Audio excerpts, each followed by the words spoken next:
start. And the crowd is ready to get started too. You can see all the signs in the audience, the support for EDG. They really want to bring home a win for that crowd here, but they'll have to get through SKT to do it. Let's see how they go about constructing this draft. Galio and Rise banned out by Edward Gaming. SK Telecom T1 going to respond with Kalista and Sejuani being removed from the pool. And we're seeing this Rise in the mid lane become an S-tier champion here at the World's Championship. So many teams are picking him up, taking him early as well. And of course, we've seen good uses of his ulti.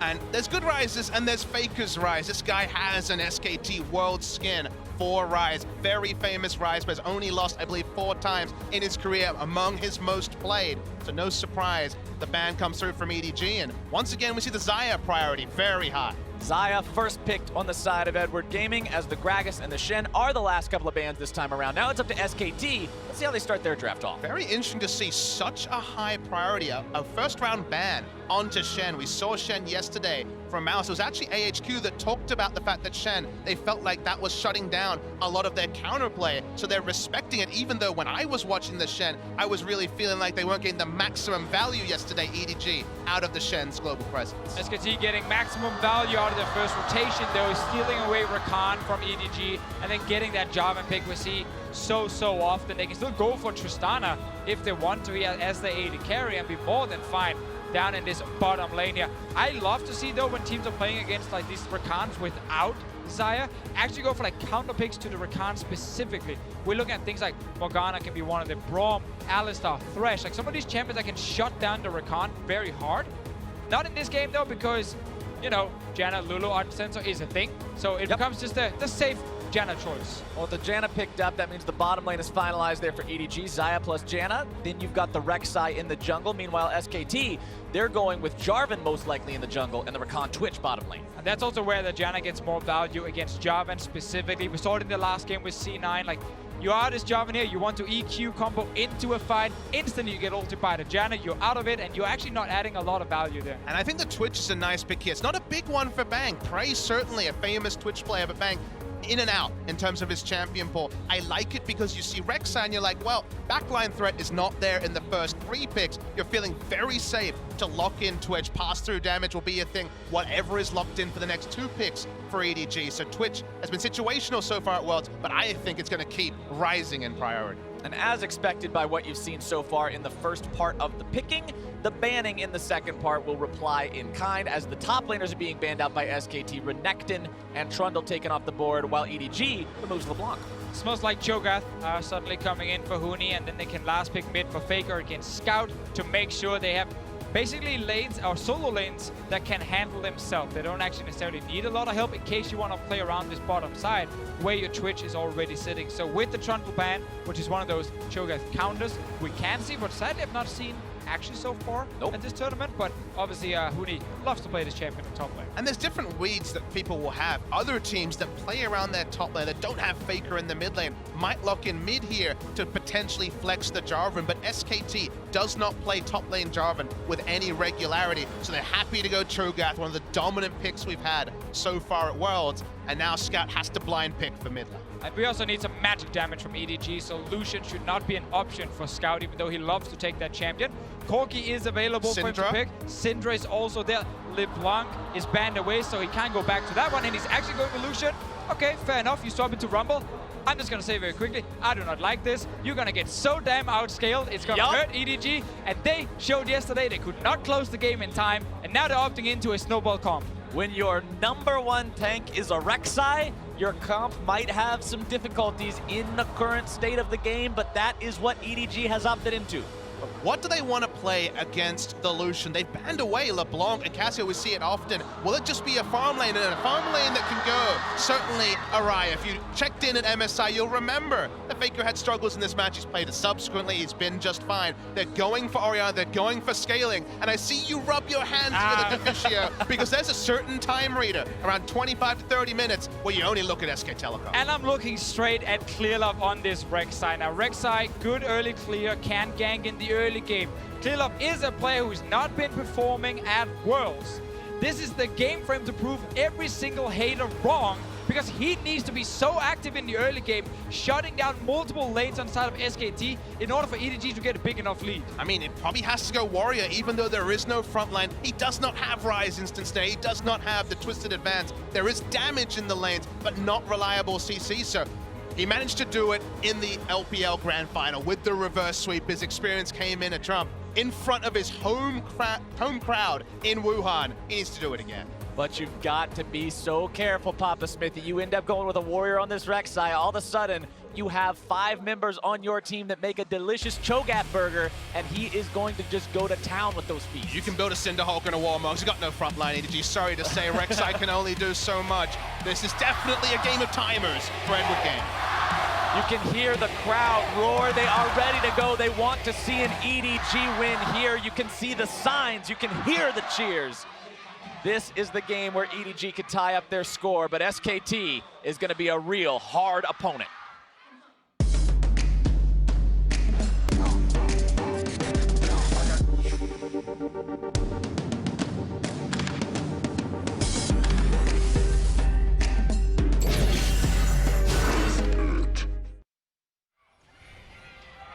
Loaded onto the Rift now for the final game of the day. EDG and SKT, we said it at the start, the 2 titans of their own regions going head to head. Again, the most famous matchup between these two, of course, MSI 2015, but now it's Worlds 2017. Let's see what they can do. And I want to talk very quickly about the Rumble and the Lucian, the very last rotation here for EDG in the draft. I think they actually said, you know, step away from what is the ideal composition and say what are the best comfort picks available. Mouse's Rumble is actually very, very good, and he's able to have a lot of impact in mid-game teamfights with it. And as we said in champs like Scout's Lucian, it is one of the go-to blind picks for him. So they simply said, we could go Gnar here and just a normal AP mage in mid and actually have a better comp, in my opinion. But they're like, nope, go for comfort. That's how we beat SKT. And you need to give comfort to Scout, because again, he's against Faker. Faker was interviewed before he came to World and said, is there any special preparations for facing against an old teammate? He said, no, it's going to be another game. You saw him in the previous match. There is still a single no. He does say that losing to an ex-SKT member would bring him down. Wasn't going to be brought down by Impact yesterday. It's on Scout, and he's starting Cull against Faker, which already feels like a confidence play. That is pretty audacious. And remember, like we saw with Cloud9 versus SKT, you try to do anything tricky against Faker, you're likely to have it turned around on you. The man is considered the best for a reason, so keep your eyes on him as this game goes on to see exactly what he can get done in that mid lane, as we've got pretty standard starts coming out in the jungle and pretty much everywhere. Yeah, we also see that call pretty often in the LPL, even from Scout as well. I don't even think it's too risky specifically. Yeah, you lose a bit of base HP compared to like a Doran's Blade, but the sustain is nice, and the damage is there. Scout with some nice early trades against Faker. You mentioned how Faker has struggled historically in this matchup. Well, maybe he hasn't quite learned all the ins and outs of it just yet, or maybe he's setting me up to be wrong yet again. We'll have to see. We are only at level 2. And sometimes we have to be specific with Faker. Big calls. There is a history. Big predictions. There is a history where he struggled in the matchup. He has been able to circumvent it subsequently, but it was against a Chinese team at an international event, so it goes right to the front of your memory. And it's cool to see Scout, even with all the intangibles, playing aggressive like you should in the matchup against Ori. And again, we're also looking at Clearlove. He needs to be active early on. He needs to be successful. He wants the first gank. Let's see if they can find it. Flashing to the knockup. One to Faker. He's going to be taken low. Scout still looking to find the damage. One more auto attack might be able to do it. First blood for EDG! And what a start. Scout in the mid lane with Clearlove getting a kill on to Faker. This is exactly what EDG needed in order to snowball this game. And the crowd are going wild. They knew what to expect, but we know that Faker will always step forward. He will not be denied. That time, it was to his demise. Everything was shaking in here just for a moment as soon as I got that kill. Let's see the replay. It's a nice gank from Clearlove, and then after the flash from Faker, he just follows, and then we just see Clearlove step out of tower aggro. Scout knowing he can take one more tower shot. Cannon Minion almost did him dirty there, but he was able to live through all of it. Very nice confidence play. Jia able to do it against SKT mere months ago. Now it's on Scout. And this is what we mentioned in the intro. A team like EDG, they can get an early advantage. They can get some of these kills early on, and they need them so badly, because we know the SKT late game with the draft and with the players is amazing. So you do not want to go there if you're EDG. Almost feels like the Janna is wool over your eyes, because otherwise no relic shield on their side. We see it engage. Nice trading coming out from the EDG bottom lane. Bang gonna be losing about half of his health there. The Blade Caller finding the root to allow that little bit of extra damage from the auto attacks on the end of things, as now Peanut looking around this mid lane. Definitely beat 3 pushing lanes for EDG, and only Peanut to punish them. Counter ganks would spell his demise. No flash up for Clearlove, we should mention. Both flashes used to secure that kill. So we're watching Peanut, looking to come from behind. He has not been spotted yet.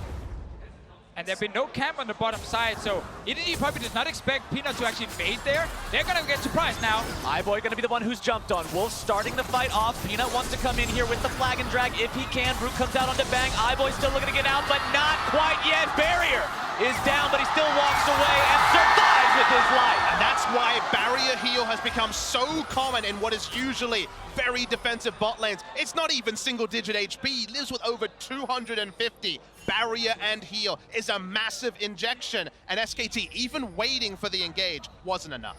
See around mid lane, Clearlove is here again. It is Operation Feed Scout. Shut down a Faker all in one fell swoop, waiting for his moment. Faker has enough mana to still respond to this. Close Scout. to full HP, no summoners. Scout is trying to force him, corral him into being closer to that Raptor brush. Or Raptor camp, I should say.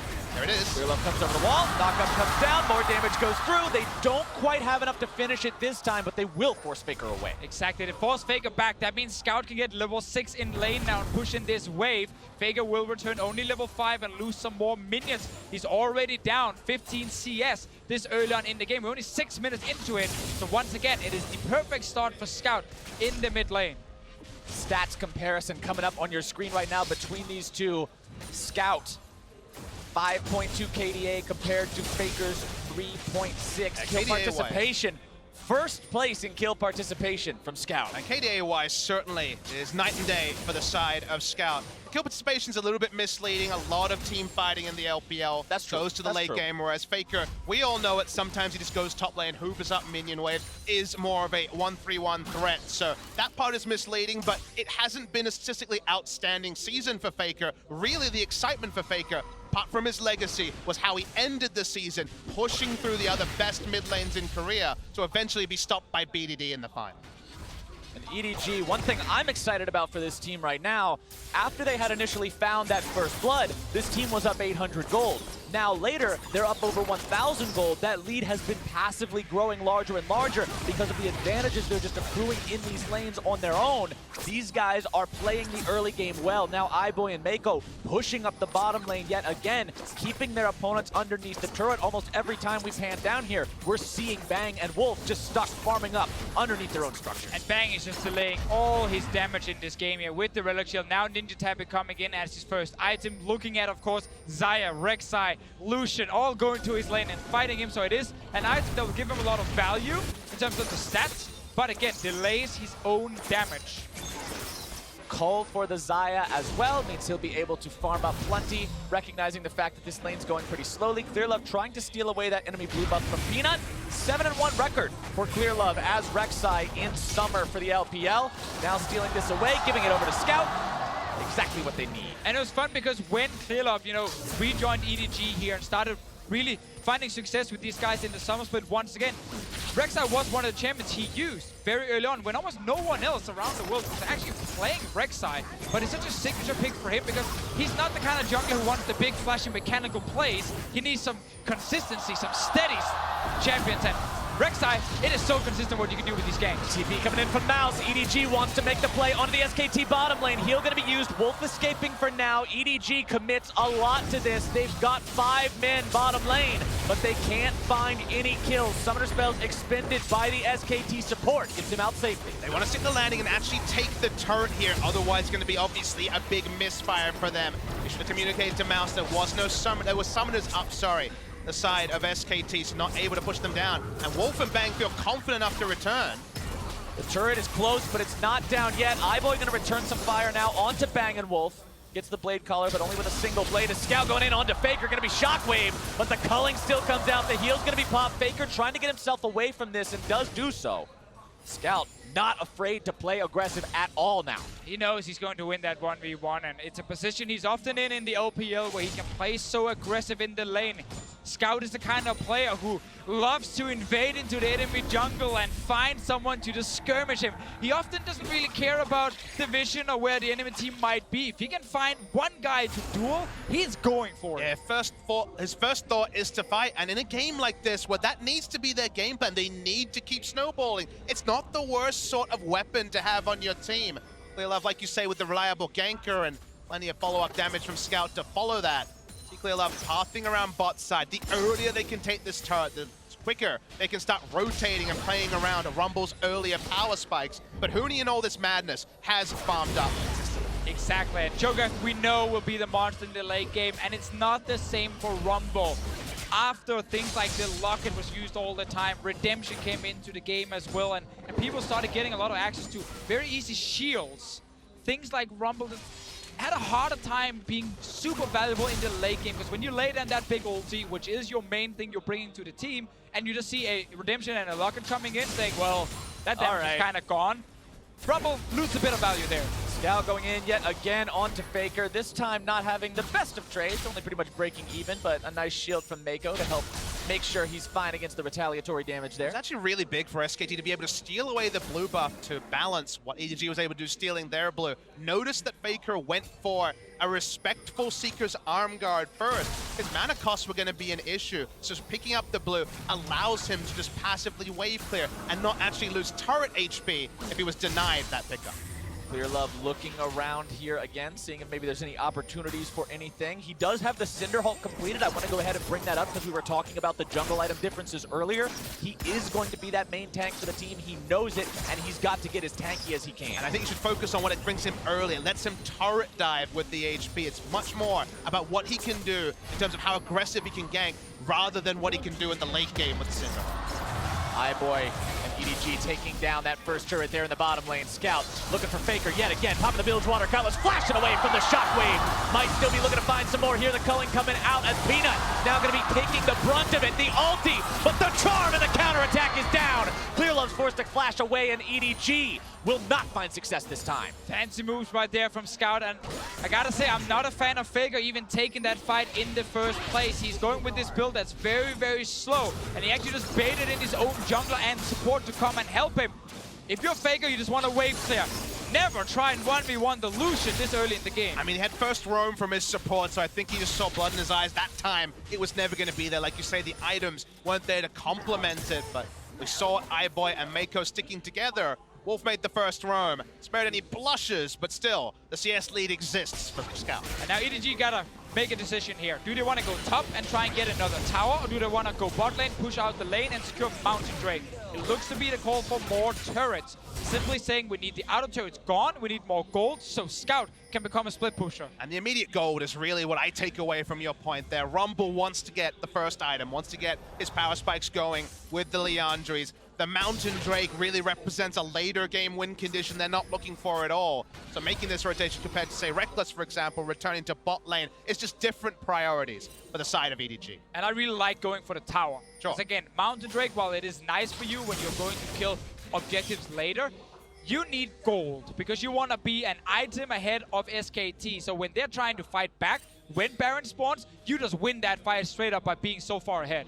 1300 gold is the tune to how Faker's down in the mid lane, so at least that's working out. But you can see the counterpoint is that Cho'Gath has largely been unheralded. And now the SKT rotation to respond to EDG's, putting the bottom laners into the top side now that that first turret has fallen. But Boy and Mako don't seem to be halting any sort of the aggro that we've seen earlier. Ardent Sensors both up and running now for these supports. As mid lane, they call down the equalizer onto Faker. The burst is there. Who cares about the shockwave? Another kill onto SKT's mid laner. Scout going to be taken low, but not down just yet. The culling comes out. Peanut is forced back as Huni has to run away as well. Into the back line goes Clearlove. Peanut is down. Huni now barely going to be kept alive. Feathers fly. Scout goes They're doing it. free. They're getting so far ahead now around this mid lane. Vega went down early. Huni was not in range to feast the Lucian. And then suddenly the rest of EDG just tower dive. They're not going to stop either. They're going to keep pushing. Twitch stayed in the top lane. Everyone from EDG were going to commit to the turret dive. Faker did not have flash. The Feast was not even able to get a trade kill for Huni. And the mid lane is in complete shatters for SKT.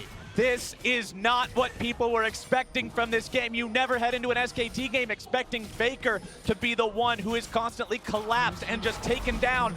We commented on how Cloud9 tried this and failed. EDG is doing it with spectacular results, but now they've got to be worried about their own top laner as the reinforcements arrive. Faker keeping himself alive with that shockwave.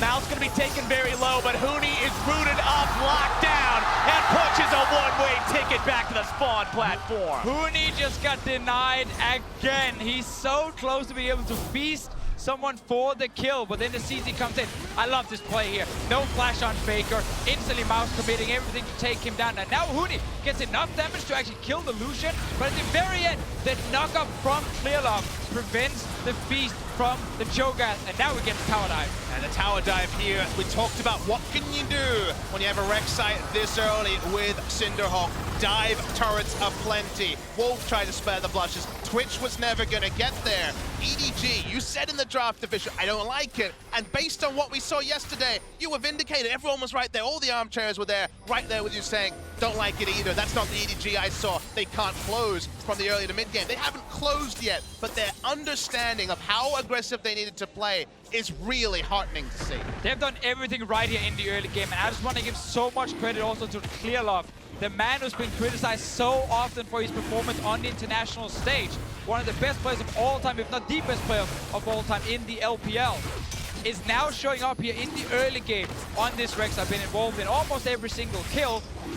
It's been around the mid lane. Scout was picking up basically all the gold, and that is perfect for EDG. And Clearlove playing here in his hometown of Wuhan. The man is from this place. That's part of the reason why the crowd is so insane for EDG. He is doing them a wonderful service right now, having an awesome game on this Rex side. The 1-0-3, part of all but one of the kills. The only man doing better than him is, of course, Scout, with full kill participation on this Lucian. So let's take a deep breath. EDG, massive driver's seat in this particular game. But what do they need to do next? Just a question. And honestly, pushing Vision into both the top and bot side, the blue and red side of SKT, is what we need to see EDG doing. Too often in the LPL, you can see them make aggressive plays when they feel like they're ahead. Certainly ahead, 5,000 gold, but that gold lead could start to get smaller. It gets less relevant as the game goes on. So continuing to snowball with smart vision is what I want to see from EDG. And it's interesting they're actually keeping Scout in the mid lane for now. He's far and away the strongest member on the team, and normally you want to put him in the side lane, but they're saying we can take the tower with just a Xayah and then secure Rift Herald. Once the outer turrets are gone, then Scout can split push. Let's see what happens. Bang trying to start the fight out onto Scout here. Nice flash over the wall, staying alive, avoiding the recombo. As now that he's safe, EDG feels comfortable putting effort into this top lane tier 1 turret, continuing to take the Rift Herald. Things are going their way. And they're trading up beautifully here. They had the equalizer in bot lane. That's why Mouse stuck around. Level 11, 2 points in the equalizer. Clears out the minion wave, delays the timer by which SKT can crack their second turret of the game. Meanwhile, Lazy 4 and a Rift Herald already obtained by EDG. SKT stealing away the enemy red buff. They'll take down their second turret of the game, and now Mouth gonna be the one caught out, returning a lot of damage onto Peanut, forced to flash out of that Cataclysm to stay safe. SKT does get that objective. It takes Faker a little while, but at least he gets it, gets that local gold, gets himself a little bit more caught up. He's got a ways to go. And the reason we pointed out much earlier that SKT is the kind of team where you can get these early leads against out them. here. Oh, actually. Bang, finding himself getting culled pretty quickly. Scout's not going to chase that one any further. But basically, SKT during the summer split, and even also before the summer split, we saw this at MSI as well, like, they have these games where they're drafting very defensively, and they are falling behind early on, especially a man like Faker can be a target for a lot of ganks, but also in the bottom lane, we've seen Bang struggle against some of those, junglers early on. SKT have been in this situation multiple times, and in the LCK here in the summer split, where it's been a little bit more shaky, I feel like they've lost more of those games than we normally see from them. I think that's a correct read. What was working for them at MSI is that even when other lanes were on fire, and Faker himself fell behind at MSI, Huni was actually having massive performance. You remember, he was taking all the gold between 15 and 30 minutes, picking up all the CS, being a powered Galio, I guess was the meta back at MSI. But what's happened since then is Huni hasn't played that much in summer. They've gone for Untara, much more of a role player. And here we find a game where Huni has a lot of gold. He's been shut down a couple of times, but he's really the benefactor of a slow early game. And they just haven't been playing that style, and they look less comfortable doing. And now we also got to see if EDG, after taking down the outer turrets, can use this advantage to get that full vision control you mentioned earlier, Papa Smithy. It's always about pushing lanes first, then invading the jungle. Get down the vision, deny the enemy vision, and look for picks. Look for these fights. You really want to get this Lucian in the face of SKT. Let's see if EDG can steal away this blue buff. For now, that's the concern. Looks like they won't get it just yet. Smite comes out, but it's not low enough.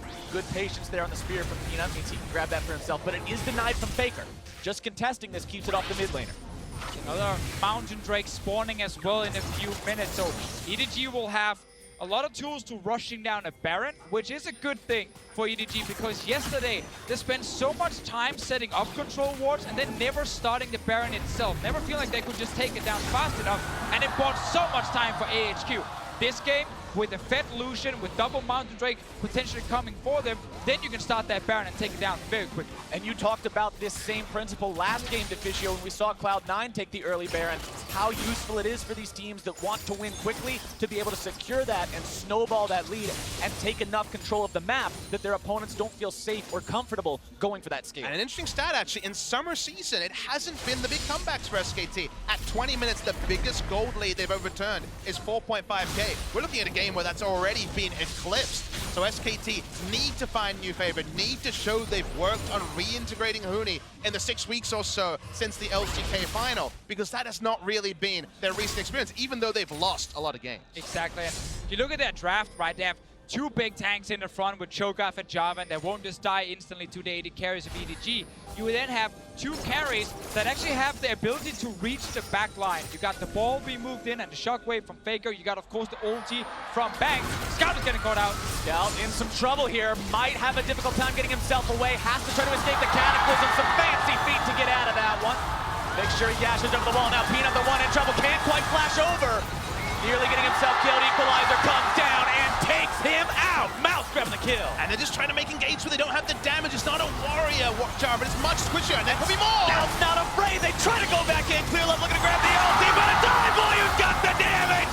Faker drops again, and Clear Love takes him down. They keep finding team fights and they keep taking out SKT. It's 8-0 in kills. But it's even more than that, Deficio. They're being gifted team fights. They're being seeing SKT think they've got the chance, thinks they've got the moment to slow down the game. That moment is still not there for SKT. Yeah, that was the most classic Scout face check we see so often, where he suddenly gets surprised, but because he's so far ahead, he was actually able to just tank it up. And now the Baron is being started with the Ardent Center on the Janna, with the full team attack speed. That's the objective they need. And that is exactly what they needed. You just said right there. I don't know why I repeated that point, but I agree. It is what they need. Important point, damn it. It's really important. Scout, stop face check. And we're seeing the replay here. They just didn't have the damage. Faker wasn't around to use the shockwave. That was the burst they needed to close the fight. And Peanut flashes for distance. Very nice equalizer. Burnt to a crisp, sitting on that. More and more kills. And you would think, as a Korean analyst, I would watch this and feel bad for SKT. But they drafted scaling in a similar fashion to how AHQ did in the previous game. And what did I say to Fisher? I said the right way to play the game is to take the risk, is to push for the vision, is to play decisive. And EDG are playing with decisiveness that we did not see yesterday. And it's okay, Papa. You're here with friends. You can cry. Let it all out. We've got you, Give me buddy. 2 shoulders. I got him. I got him. This is the I'm support all right. group right here. Gotta We got you, accept pal. that EDG We got you, stubborn. and EDG got second Mountain Drake. Going to continue to provide them with extra objective control and pushing power. Now that they've got 2 under their belt and the third one spawning next, if they can retain control over the game the same way they have, they are on a wonderful path to being able to find the win and seal the deal here. And then you look at the side of SKT, they really don't have anything. They've still got the time to get to 3-4 items if you get to 40 minutes, but doesn't look like 40 minutes is coming. EDG want to break the base with the first Baron buff. And Scout so far forward on that front line. He knows how strong he is. He's got his flash, he's got his dash. He learned his lesson yesterday about that Cho'Gath Q. He's not going to be caught out again. And you know how much this will mean. He's got 100% kill participation. The game played through his lane against the player he could never unsee on SK Telecom. EDG still looking to break this base open, not bothering with a 1-4 split. They've got 5 men strong. They've dropped down the equalizer. They drop Faker's helm. They're about to take him down. As soon as that Zonian fades away, iBoy grabs the kill. Mako taken incredibly low. The poison's still ticking, but it's not going to do enough. And inhibitor number 1 falls 24 minutes in. And these 2 comfort picks coming in from EDG in the last rotation have been so valuable for them with Lucian, with the Rumble. They said we need Scout on the Lucian mid, so we need AP top. Mouse is fantastic on the champion itself, and it actually allows them to run this snowball comp here, also due to, of course, clear off Rek'Sai. I mean, this sort of early to mid-game comp is not what we've seen win in this tournament. We've seen the games drag out, but EDG are with renewed vigor today. Ulting to clear off the minion wave. I thought, okay, just gonna get the inhibitor. They wanted more. Exactly, and as soon as they get the one, remember, they can just take down the tower. And I just want to add on to the point you just made. We have not seen the snowball comps win a lot, especially not against Korean teams. We've seen multiple teams actually try it already here, day 1 and day 2. But SKT right now, they're looking in such a tough spot that it seems almost impossible for them to come back. They're down over 9,000 gold, 25 minutes into the game. You can see the amount of blue side wards down on the SKT side of the map, showing how far forward EDG want to play and want to push. They've got everyone hanging around this top side. They want the top lane tier 2. SKT will look to defend it, but it's going to be hard. Ulti traded back and forth there. Shockwave for that Xayah ult. But now can EDG force the push any further? Scout going to have to dash backwards after getting caught out by the Rupture. SKT hold the line for now. I think SKT lose the perfect team, but they don't even have Infinity Edge on the Twitch yet. When they make their last stand, the items are not there. And it just feels like we're waiting for minions, waiting for cooldowns on the side of EDG. Because SKT, the cupboard's bare. Such a difficult situation for the LCK representatives to be in. We talked about how these 2 teams were titans from their region, how there's a history between them. And right now, EDG is looking to add one hell of a page to that history book. SKT still with 0 kills to their name. They lose their 6th turret, and it's EDG knocking on the top lane door. What a turnaround for EDG here. What a confidence booster as well. You lose to AHQ in that last team fight yesterday. A team you played against so many times and know so well. And then, of course, you face your old rivals in SKT again, and you actually win it. You know what the best thing is, Deficio? Do some quick math. If we do see EDG win this game, every team in this group is 1-1, and we are no closer to knowing who will get out. Everyone looks at SKT, gets the mind back to all their worlds win, all their LCK wins, and fills in first spot. SKT were not undefeatable in summer season. Sure, they picked it up at the end, but they had that big phase where they couldn't work out a patch and just fell again and again and again. You can cast your eyes and see some important items finally inch towards Infinity Edge. Even the Executioner's calling to deny something like the Redemption, and also the Janna Monsoon is there, but it's still a deficit to the tune of 9.6k gold. And SKT team fighting out of this would be another story, another development, because it's damn hard. And SKT just don't have the gold to get things like Redemption and Locket just yet, so this Rumble is really, really effective when he's landing the Equalizer in the back line. Very little magic resistance or shielding to really save Faker or Bang. EDG continues the push. They've got 1 turret left standing outside of the SKT base. They're looking to take it down now. Scout backing himself up as he does get silenced.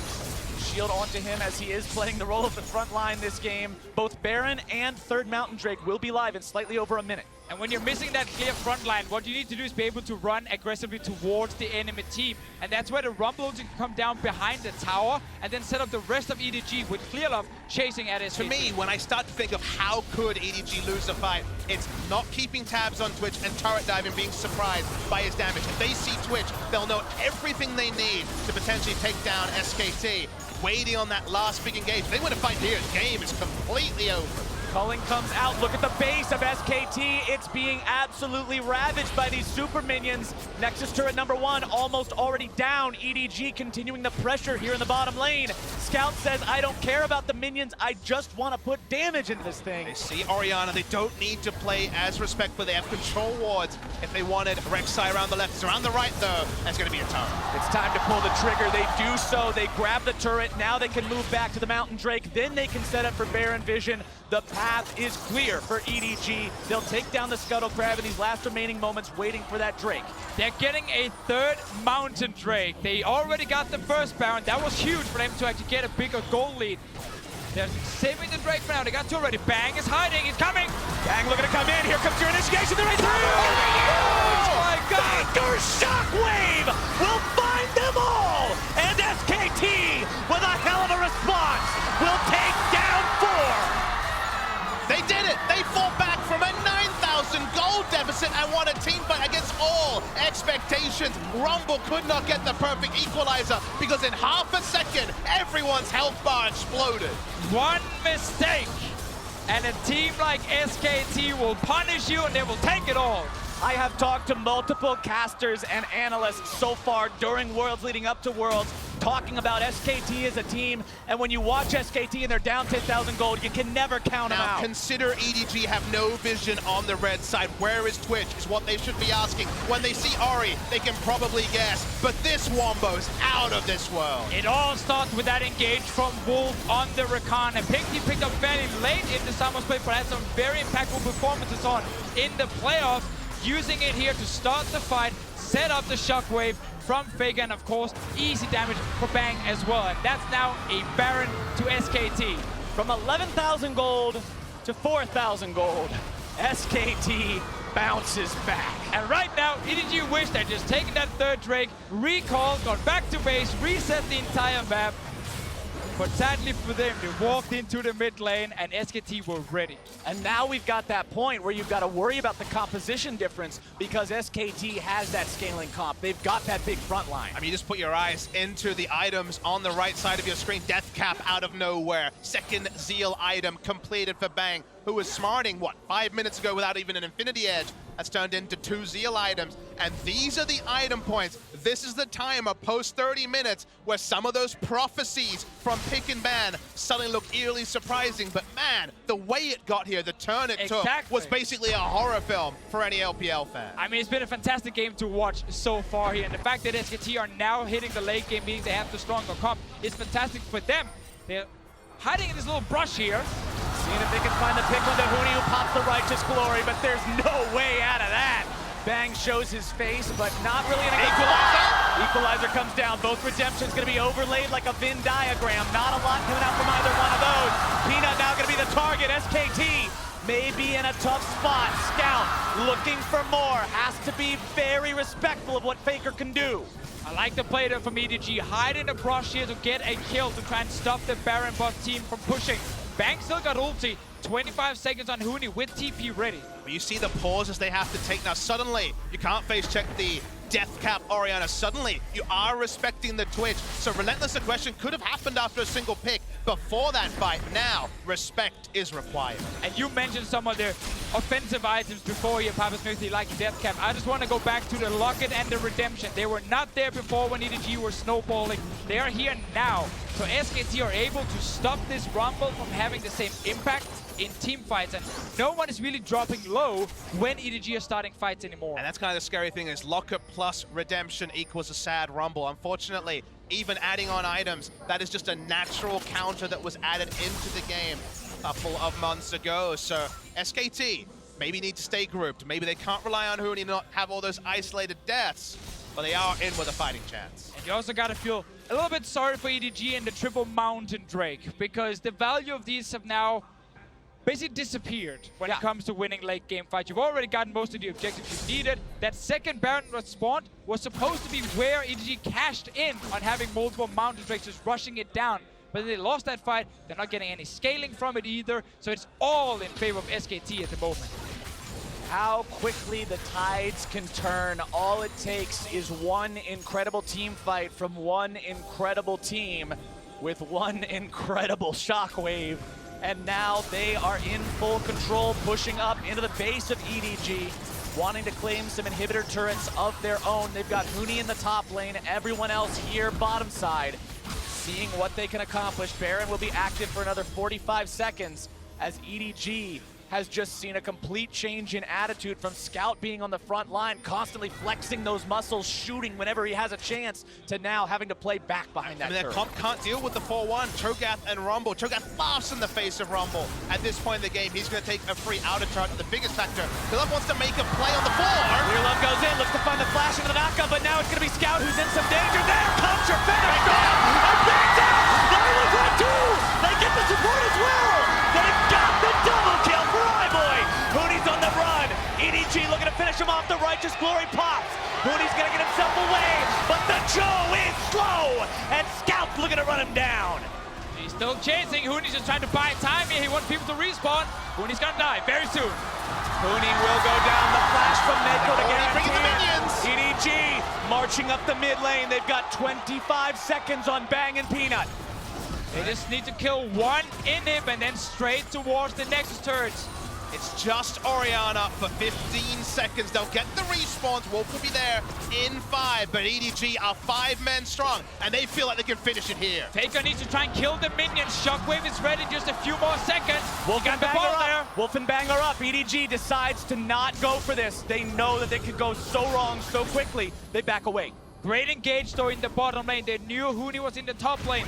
He could not join the fight in time. And while everyone was looking at Faker because he was the one Clearlove jumped onto, Bang actually with flash available ended up getting caught. Consider also that when Cho'Gath is not there, you can't really set the tempo of a fight. You can't know where to put the ball because the fight moves so quickly. The shockwave is almost an afterthought. Bang caught in the front. He actually got hit by the blade crawler. Exactly, it was all on iBoy right there. The entire front line of SKT were gone because Peanut was actually sitting in the jungle, just kind of looking for potentially a flank onto EDG, and we get to see Hooney just die in the very end. Mako using the flash for that one.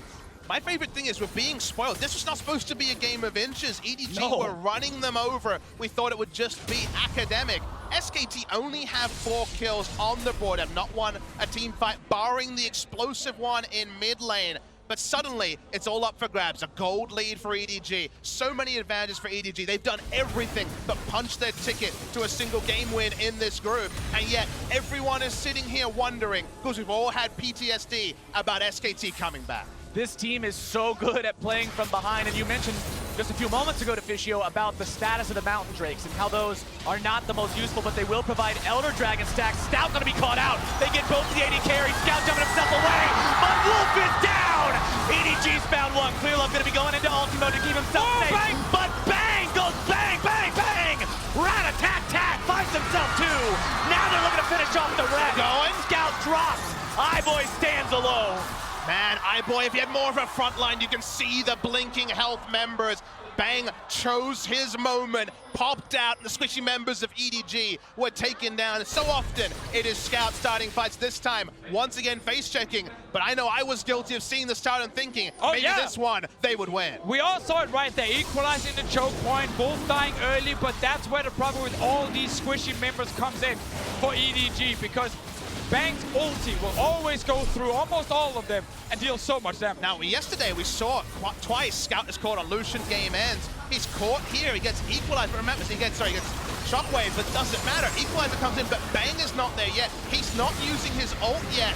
He pops his ult and silence into 3 shots, and goodbye. 80% HP for 3 members. Very well done by the SKT AD carry. And now with Scout only just respawning, SKT goes to the Baron pit. They look to claim the objective. EDG has no way to contest. This is a double super buff SKT team.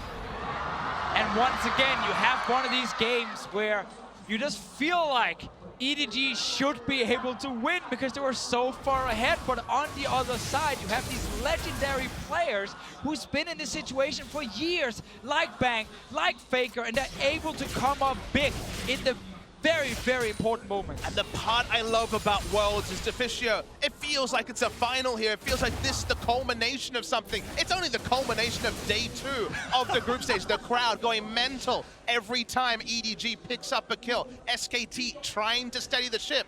It's steady to the tune of 100 gold, but we have to remember where we were in pick and ban.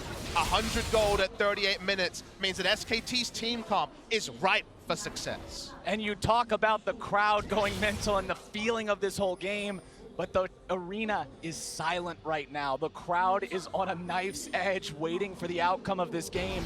Everyone knows that the next fight could easily determine which Nexus stays and which one explodes. It's on the individual talent of EDG to win the next fight. They will not have anything going in their favor other than just purely the mechanics and how they're using these specific champions here. We gotta get the perfect equalizer from Mouse. We need Klilov to get a good knock-up on the backline of SKT. Scout and iBoy have had good team fights. They need to find another one to win here. They're against the Baron buff and the Elder Drake of SKT and the late game comp.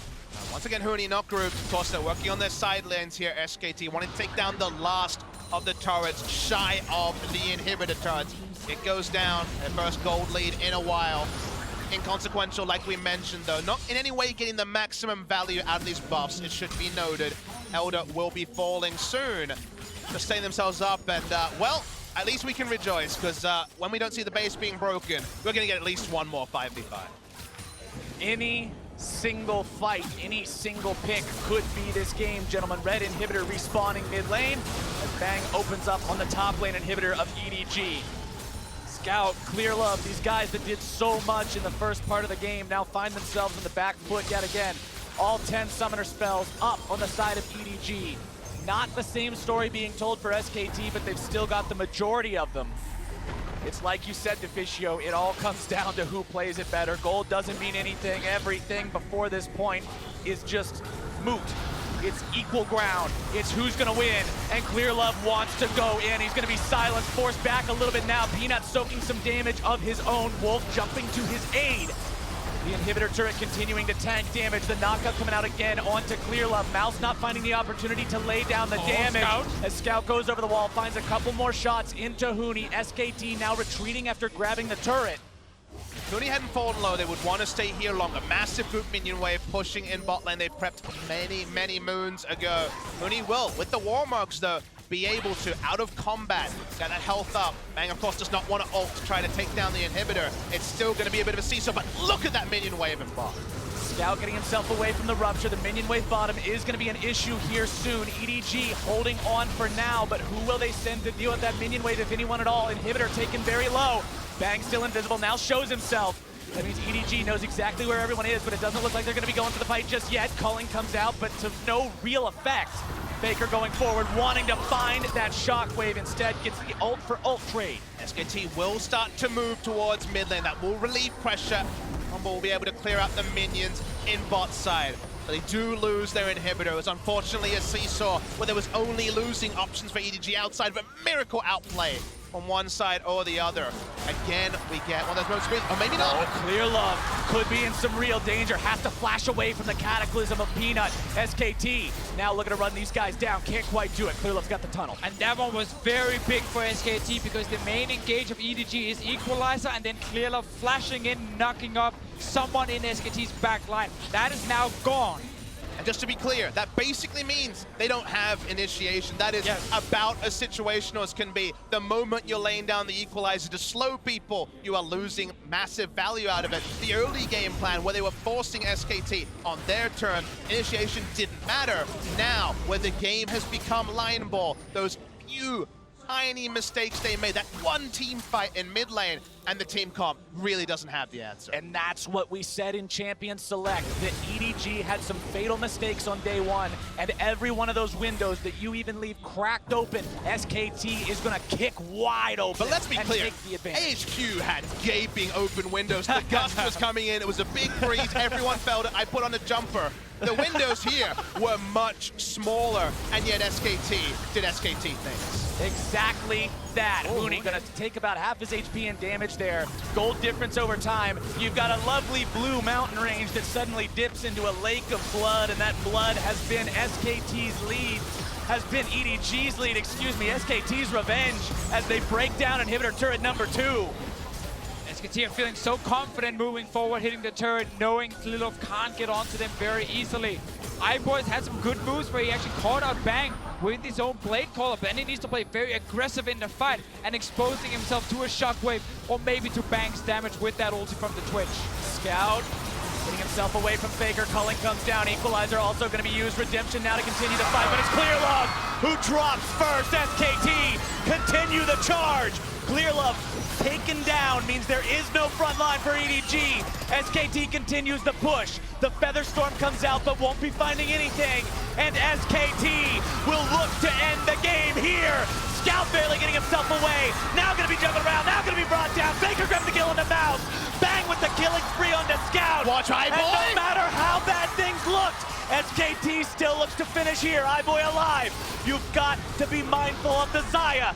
Mako there to give him the Ardent Sensor, look to keep him alive. iBoy knocked up, now gonna be juggled, now taken down. SKT, legends for a reason, find their win. SKT are the best team to ever play League of Legends, and that man has been there for all of it. I couldn't see a way back. The stats couldn't see a way back, but one team fight initiated by Wolf, just like his famous Zyra flash-in at MSI. He went in on Rakan, the Bang was able to clean it up, and from there, you see the resigned looks on EDG's faces. They've had one stolen from them. I just still want to give so much credit to EDG and how they played that early game. Aiming for that Lucian in the mid lane with Clearlove on his Rek'Sai, camping Faker, shutting him down. Scout was so far ahead. They get Barons, they get everything they needed. At some point in this game, it was 8-0 in kills to EDG. And that's the thing. It's what you said, Papa Smithy. There weren't these giant gaping errors. There weren't these huge flaws. EDG played so well for so long, but you give SKT an inch and they will take miles. They were up in gold for 35 minutes, but guys, we talk often about honorable losses in League of Legends where a favorite comes in, an upstart team, or in this case, a team that was coming off a loss yesterday comes in and they want to take them down. But this is an honorable loss for EDG, but what does that count for when suddenly